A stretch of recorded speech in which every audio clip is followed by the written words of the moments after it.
नमस्कार मित्रों, इस वीडियो के माध्यम से बीमारी से दूर रहने का उपाय बता रहे हैं जो आपके लिए बहुत लाभकारी साबित होगी। ये वीडियो पूरा जरूर देखें। जब हम सांस लेते हैं तो हमें सीधे 3 या 4 जगहों पर ही हवा महसूस होती है।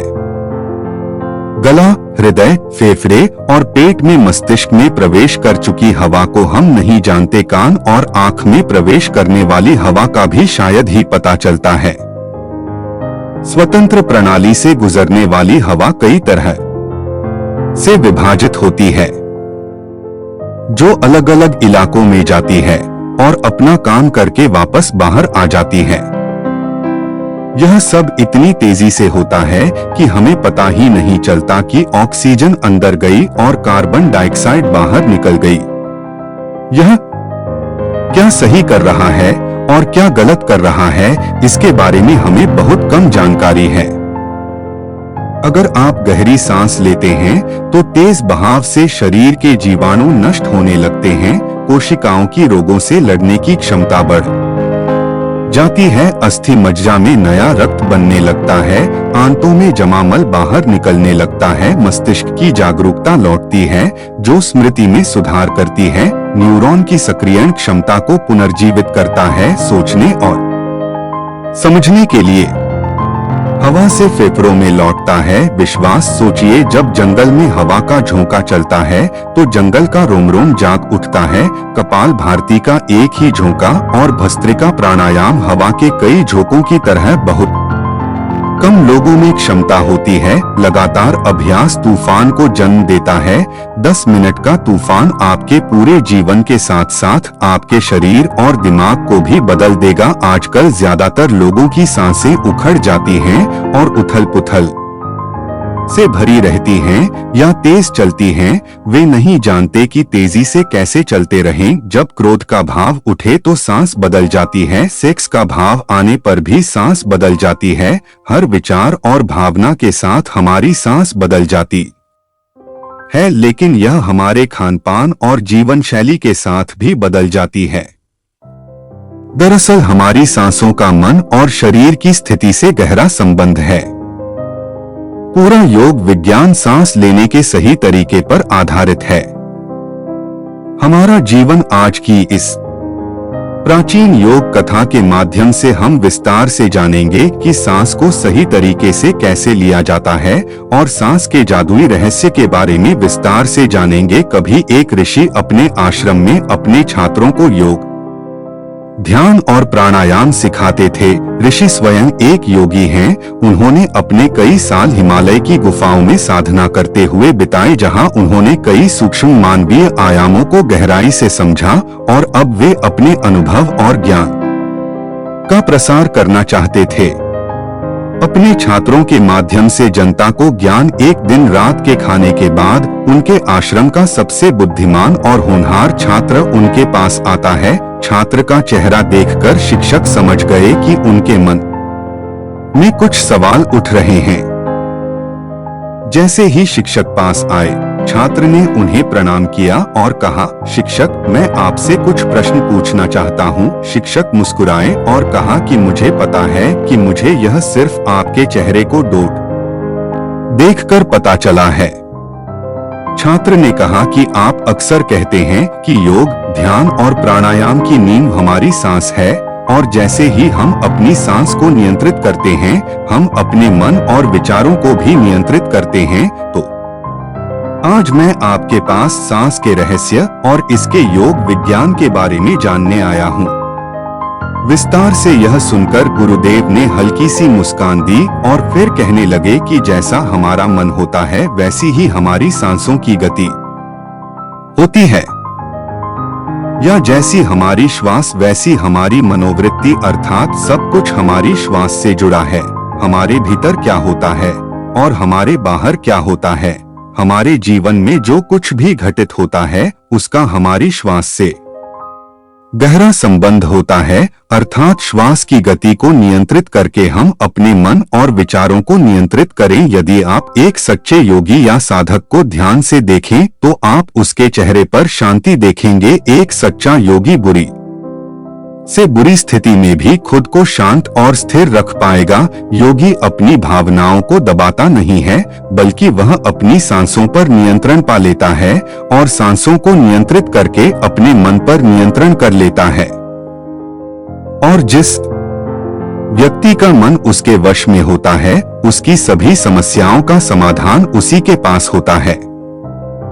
शिक्षक ने छात्र की ओर इशारा किया और कहा कि आपने कुछ योगियों के बारे में सुना है कि वे 150, 200 या 300 साल तक जीवित रहते हैं, तो वे अपने आप को इतने लंबे समय तक कैसे जीवित रखते हैं?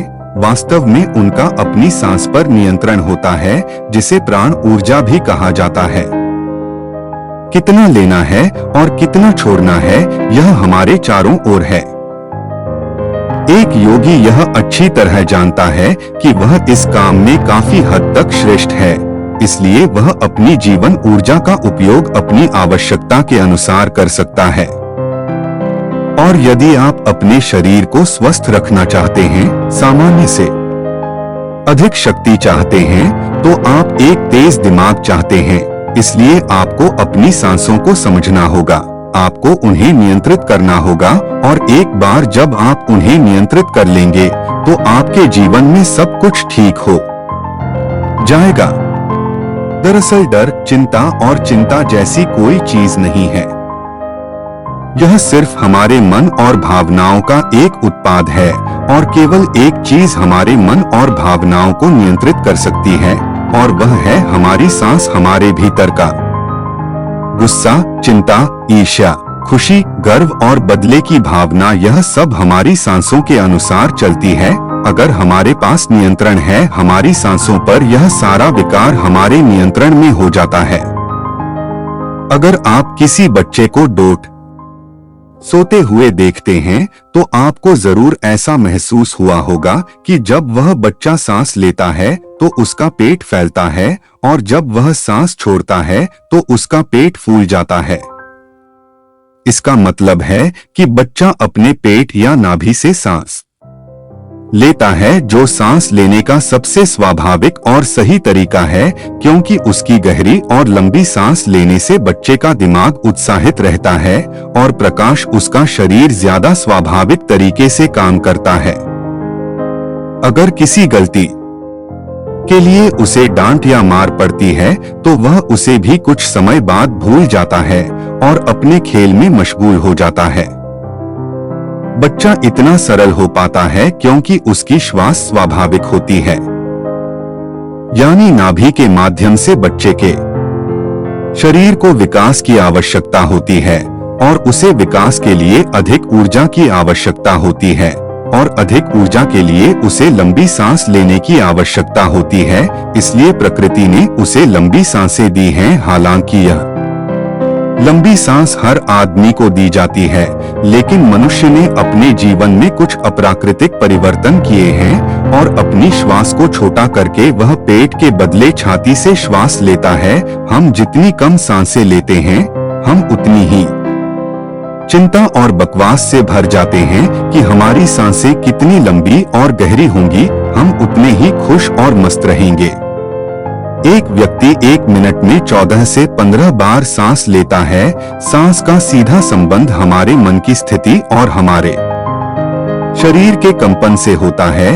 यदि 1 मिनट में ली गई सांसों की संख्या 11 से कम हो जाती है, तो हम अपने आसपास के कई कंपन को समझने लगेंगे, यानी जानवरों की आवाज हमें साफ सुनाई देगी। आपने सुना होगा कि शेर और बाघ जैसे भयंकर जानवर भी कुछ योगियों के सामने आते ही पालतू बिल्ली जैसे हो जाते हैं। ऐसा इसलिए होता है क्योंकि उन योगियों ने अपनी सांसों की संख्या को कम करके एक जानवरों की आवाज, भावनाओं और उनके कंपन के साथ संचार। अगर 1 मिनट में ली जाने वाली सांसों की संख्या 9 से कम हो जाए, तो हमारे लिए यह समझना आसान हो जाएगा कि पेड़ पौधे क्या फैला रहे हैं।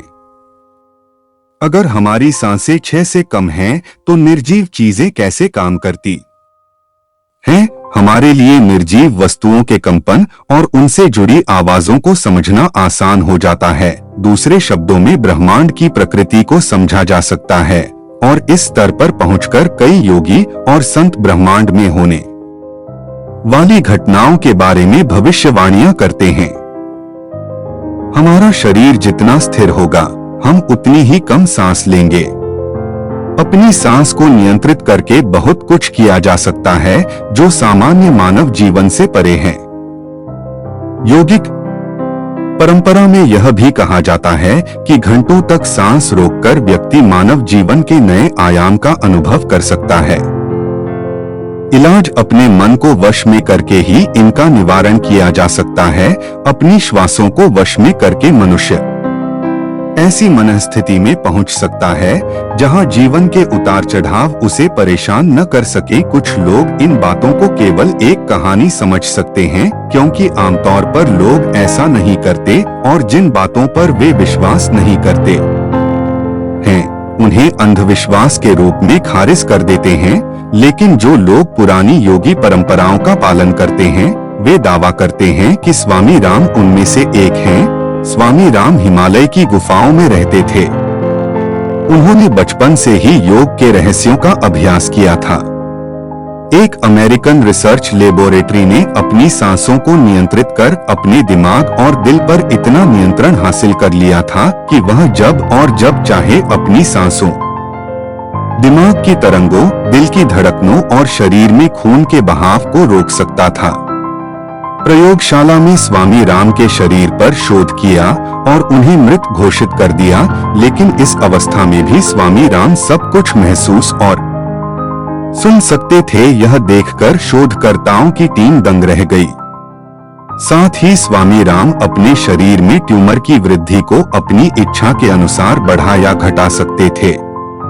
कुछ समय पहले शोध दल ने हिमालय के योगियों के दावों को डोट अंधविश्वासी और पाखंडी पाया। अचानक उन्हें यह आंतरिक विज्ञान लगने लगा, एक आंतरिक विज्ञान जो एक सामान्य व्यक्ति की कल्पना से परे है।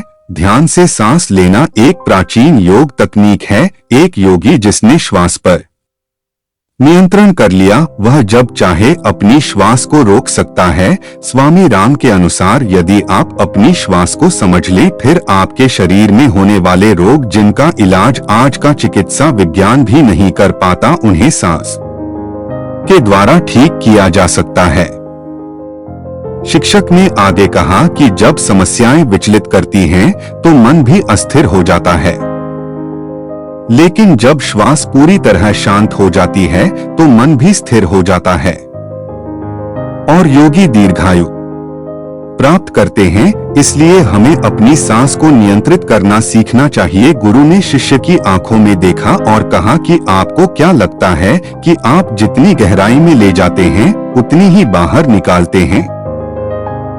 नहीं, सामान्य स्थिति में हम सांस अंदर लेते हैं, इसकी लंबाई 10 अंगुल होती है। सांस छोड़ते समय इसकी लंबाई 12 गुना हो जाती है। यहाँ एक उंगली लगभग 1 अंगुली के मोटाई के बराबर होती है। हमारे दैनिक जीवन में कुछ ऐसी चीजें होती है, इसे करते समय सांस कितनी देर अंदर जाती है, वह कई गुना लंबी सांस छोड़ता है। भोजन करते समय श्वास 16 से 17 अंगुल और तेज चलने पर 16 से 17 अंगुल हो जाती है। दौड़ते समय इन श्वासों की लंबाई 45 से 50 अंगुल हो जाती है। सेक्स करते समय 55 से 60 अंगुल, सोते समय निकलने वाली सांस की लंबाई 60 से 70 अंगुल तक पहुंच जाती है। इसलिए हमारे शास्त्रों में काम और क्रोध पर नियंत्रण रखने की बात कही गई है, क्योंकि यह हमारी जीवन शक्ति को नष्ट कर देता है। सांस को मनुष्य की जीवन शक्ति भी कहा जाता है। जब एक 200 साल के व्यक्ति से उसकी लंबी उम्र का राज पूछा गया तो उन्होंने 2 ही बातें कही, पहली नाभि तक पूरी सांस और दूसरी रीढ़ की हड्डी को हमेशा सीधा रखना। मूल रूप से अंदर ली गई सांस की लंबाई कम होती है और छोड़ी गई सांस की लंबाई लंबी होती है। छोड़ी हुई सांस की लंबाई को अगर किसी तरह कम कर दिया जाए तो लंबी उम्र पाई जा सकती है। स्वास्थ्य विज्ञान के अनुसार अगर छोड़ी हुई सांस की लंबाई 1 अंगुल कम हो जाए तो व्यक्ति कामहीन हो जाता है, यानी उसके अंदर से सेक्स खत्म होने लगता है। 2 अंगुल के खो जाने से सुख मिलता है 3 अंगुल के खो जाने से बढ़ जाती है, लेखन शक्ति 4 अंगुल कम करने से वाणी की प्राप्ति होती है, 5 अंगुल कम होने से व्यक्ति दूरदृष्टि प्राप्त करता है, 6 से 7 अंगुल नीचे करने से साधक के अंदर तेज चलने की शक्ति आ जाती है। 1 सेकेंड में एक स्थान से दूसरे स्थान तक पहुंच सकता है। 8 अंगुल घटाकर साधक को 8 सिद्धियां। पवनपुत्र हनुमान को अष्ट सिद्धियों का दाता कहा जाता था, क्योंकि उन्होंने अष्ट सिद्धियों को प्राप्त कर लिया था। मनुष्य बस उन्हें जागरूक करने की जरूरत है। जब सांस की लंबाई 12 अंगुल से कम हो तो योगी को इच्छा मृत्यु की प्राप्ति होती है। तब वह जब तक चाहे अपने को जीवित रख सकता है, पर ये सोई हुई शक्तियां तभी जगेंगी जब मन में इन्हें जगाने की प्रबल इच्छा हो, और मन का स्थूल रूप श्वास है, इसलिए सबसे पहले अपने को वश में करना होगा। सांस भगवान शिव पार्वती इड़ा नाड़ी को रात में और पिंगड़ा नाड़ी दिन में बताते हैं। जो इन्हें रोकने में सफल होगा वही सच्चा योगी होगा। मित्रों, नाड़ी विज्ञान के बारे में हम एक और वीडियो में विस्तार से बात करेंगे। शिक्षक ने आगे कहा, यदि आप अपनी सांस को नियंत्रित करने में सक्षम हैं, तो आप बहुत सी चीजों को समझ सकते हैं कि वे प्राकृतिक हैं या अप्राकृतिक। हमारी सांस हमारे पूरे सिस्टम को शारीरिक और मानसिक दोनों तरह से नियंत्रित करती है। हम अपनी सांस को रोककर नहीं चल सकते। हम सांस से बाहर भागते हैं, दौड़ना, क्योंकि हमारी सांसें हमारे शरीर को एक अज्ञात ऊर्जा देती हैं। जब हम अपने शरीर को सामान्य से अधिक काम कराते हैं, तब हमें अधिक ऊर्जा की आवश्यकता होती है, और उस ऊर्जा को पूरा करने के लिए हमारी श्वास तेज हो जाती है। दूसरा, हम अपनी सांस रोककर क्रोध नहीं कर सकते। जब हम गुस्से में होते हैं तो हमारी सांस सामान्य से छोटी और तेज हो जाती है, क्योंकि हमारे भीतर जो क्रोध उठ रहा है वह हमारी ऊर्जा को भी खा जाता है। एक कामुक व्यक्ति जो अपनी वासना के वशीभूत है, जैसे जैसे उसकी सेक्स ड्राइव तेज होगी, उसकी सांस भी तेज होगी।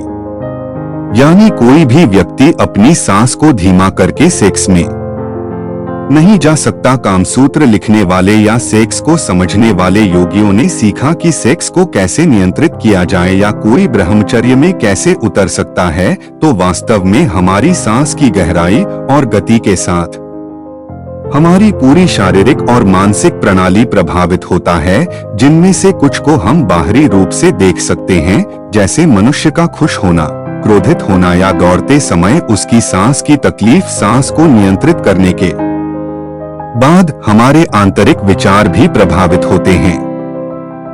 श्वास को तत्काल बदलने से हमारे विचारों और भावनाओं को भी बदला जा सकता है।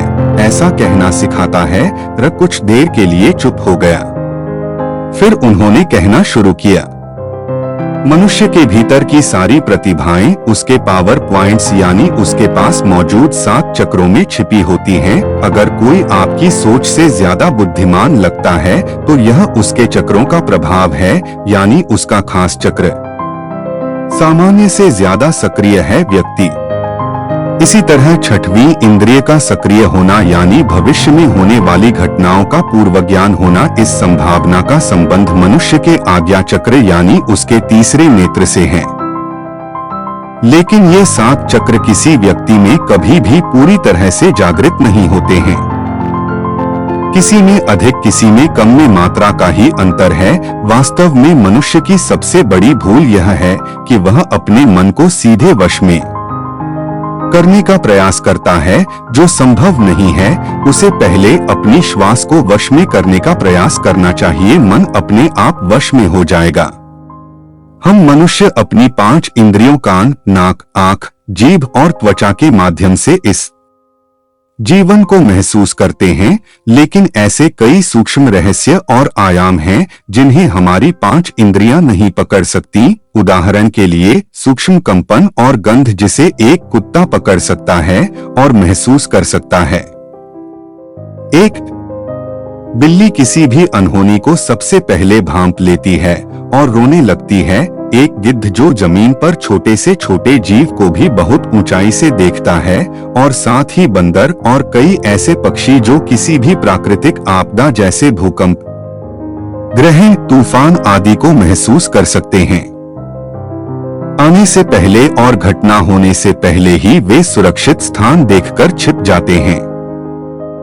मनुष्य इन घटनाओं के स्पंदनों को पकड़ नहीं पाता है, तो इससे हमें पता चलता है कि हमारे चारों ओर ऐसे बहुत से स्पंदन और तरंगे हैं जिन्हें हमारी पांचों इंद्रियां नहीं पकड़ सकती, लेकिन कुछ जीव पकड़ सकते हैं और उन्हें समझें तो अगर हमें उन जानवरों और पक्षियों की यह संभावना मिल जाए तो हम एक अद्भुत इंसान हो सकते हैं। और क्योंकि हर जानवर की सांस लेने की संख्या अलग होती है, इसलिए उनकी संभावना भी अलग होती है।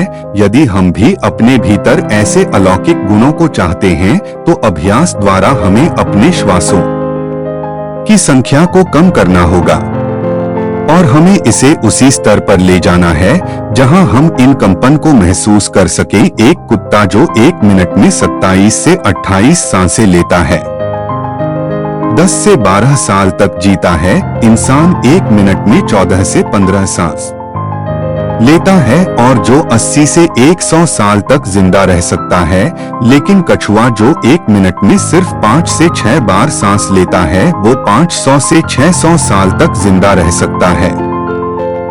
यह स्पष्ट है कि जिस जानवर के पास कम से कम सांसें होती हैं, वह इतना अधिक समय तक जीवित रह सकता है। हमारे पूर्वजों ने सांसों की संख्या कम करने और उनकी गहराई बढ़ाने के विज्ञान पर काम करना शुरू कर दिया था, क्योंकि वे समझ गए थे कि एक व्यक्ति को निश्चित संख्या में सांस दी जाती है, जीने के लिए महीने और साल नहीं, और सांस लेने की दर को कम करके जीवन काल को बढ़ाया जा सकता है। सांस का छोटा या लंबा होना की यह गति स्वाभाविक होनी चाहिए। इसमें व्यक्ति को डोट सांस के साथ किसी भी तरह का जोर नहीं लगाना चाहिए, बल्कि अभ्यास द्वारा नाभि से श्वास को अपने जीवन का अंग बना लें। इसके बाद गुरुजी कुछ देर के लिए रुके और लंबी सांस ली और फिर कहने लगे, यौगिक प्रक्रिया एक शब्द शोर, नाद या अथाह शोर से बनी है। यह एक सार्वभौमिक ध्वनि है। ध्वनि किसी आम आदमी को सुनाई नहीं देती, लेकिन ऐसा नहीं है कि टकराव से उत्पन्न ध्वनि ध्वनि का एक सरल विज्ञान है। जहां टकराव या घर्षण होगा वहां कंपन होगा, और जहां कंपन होगा वहां ध्वनि होगी।